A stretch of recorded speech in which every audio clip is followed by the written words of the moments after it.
చాలా సింపుల్‌గా ఎటువంటి వెజిటబుల్స్ యూజ్ చేయకుండా బిర్యానీ ఎలా చేయాలో చూద్దాం. మిక్సీ జార్‌లోకి 5, 6 వెల్లుల్లి, ఓ ఇంచు అల్లం, కొద్దిగా మిరియాలు, గుప్పెడు పుదీనా, కొత్తిమీర యాడ్ చేసుకొని మిక్సీ పట్టి పక్కన పెట్టుకుందాం.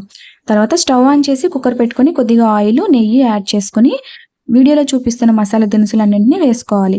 5, 6 పచ్చిమిర్చి, 5, 6 జీడిపప్పు కూడా వేసుకొని ఒకసారి కలుపుకోవాలి. ఒక కప్పు వరకు ఆనియన్స్ వేసుకొని ఇవి కొద్దిగా ఫ్రై అయ్యేంత వరకు ఫ్రై చేసుకోవాలి.